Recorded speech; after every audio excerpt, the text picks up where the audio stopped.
Hello friends, আসসালামু আলাইকুম। কেমন আছো তোমরা সবাই? আজকের ভিডিওতে আমরা একটা দারুণ বিষয়ের উপর কথা বলবো, ফিলার ওয়ার্ডস নিয়ে। মানে এমন কিছু শব্দ যেগুলো দিয়ে ইংরেজি কথা বলা অনেক সহজ আর ন্যাচারাল হয়ে যায়।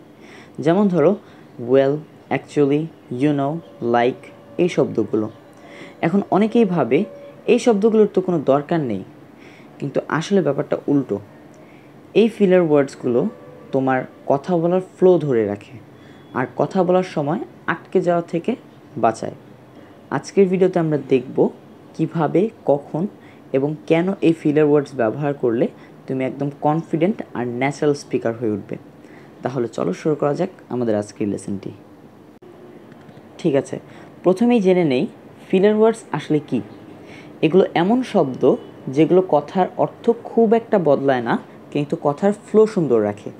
মানে এগুলো দিয়ে তুমি কথার মাঝখানে চিন্তা করার সময় পেয়ে যাও, আবার অকওয়ার্ড সাইলেন্সও আসে না। যদি কিছু উদাহরণ দেই, well, I think we should go now. You know, it's really hard to wake up early. Actually I don't like coffee that much. দেখো, এই শব্দগুলো না বললেও কথার মানে থাকে, কিন্তু বললে অনেক বেশি ন্যাচারাল এবং কনফিডেন্ট লাগে। এখন প্রশ্ন হলো, আমরা ফিলার ওয়ার্ডস কেন ইউজ করব? মূলত তিনটি কারণে। নাম্বার 1, ভাবার জন্য সময় নেয়া। যখন তুমি একটু থেমে ভাবতে চাও, তখন বা ওয়েল বললে কথাটা থেমে যায় না। যেমন I think I will go with the second option. Number 2, কথা যেন প্রাকৃতিক শোনায় বা ন্যাচারাল শোনায়। যেমন well, that's an interesting question. Number 3, শ্রোতার সাথে সংযোগ রাখতে হয়। যেমন you know, it just something I really love doing. তাই ফিলার ওয়ার্ডস বেসিক্যালি তোমার চিন্তার মধ্যে ছোট ছোট ব্রিজ তৈরি করে দেয়। এখন চলো দেখি সবচেয়ে গুরুত্বপূর্ণ ফিলার ওয়ার্ডস কীভাবে এগুলো ব্যবহার করবে। Number 1, well. এটা ব্যবহার করো যখন তুমি মতামত দিতে চাও বা কিছু এক্সপ্লেইন করতে চাও। যেমন well, I think it's not a bad idea.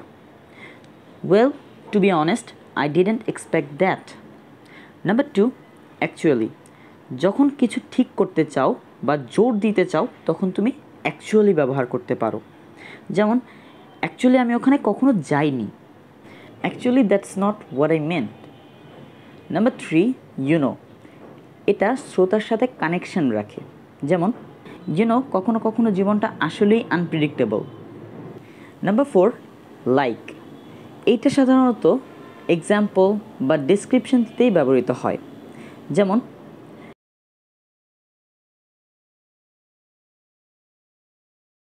আবার it was like the best day of my life. Number 5, basically. যখন তুমি কিছু সংক্ষেপে বা সহজভাবে বলছো, তখন বেসিক্যালি ব্যবহার করতে পারো। যেমন basically I just wanted to say thank you. Basically we need to start from the beginning again. Number 6, I mean. এটা ব্যবহার করো যখন তুমি কিছু স্ট্রংলি বলতে চাও বা তোমার কথার জাস্টিফিকেশন দিতে চাও, অথবা আগের কথাটা ক্লিয়ার করতে চাও, তখন আই মিন ইউজ করা যায়। যেমন I mean, who doesn't like free food. মানে বলো তো, কে ফ্রি খাবার পছন্দ করে না। আবার I mean, that's kind a crazy, right? মানে দেখো, এটা একটু পাগলামি না, এরকম। Number 7, you see. এটা বলবে যখন তুমি গল্প শুরু করো বা কাউকে কিছু বোঝাতে চাও। যেমন you see, I was running late and then my phone died. এর বাংলা অর্থ, দেখো ব্যাপারটা এমন ছিল, আমি দেরি করেছিলাম, তার উপর ফোনটাও বন্ধ হয়ে গেল। আবার you see, it all started when I joined that club. এর বাংলা অর্থ হলো, শোনো, সব কিছু শুরু হয়েছিল যখন আমি ওই ক্লাবে যোগ দিয়েছিলাম। তো দেখো, এগুলো ছোট ছোট শব্দ হলেও কথায় কত সুন্দর ফ্লো নিয়ে আসে। এখন একটা গুরুত্বপূর্ণ কথা বলি, এই ফিলার ওয়ার্ডস যতই ভালো লাগুক, বেশি বললে কিন্তু ভয়াবহ লাগে। একটা উদাহরণ যদি দেই, well, like, you know, I mean, actually, it's like, শুনে কেমন গুলিয়ে যায়, তাই না? তাই চেষ্টা করো এগুলো কম ব্যবহার করতে, কিন্তু সঠিক সময় ব্যবহার করতে। মনে রেখো, silence is better than over using filler words. তাহলে আজকের মতো এটুকুই। দেখলে তো ফিলার ওয়ার্ডস আসলে কথা বলাকে কতটা সহজ আর আকর্ষণীয় করে তোলে। শুধু মনে রেখো, use them smartly, not constantly.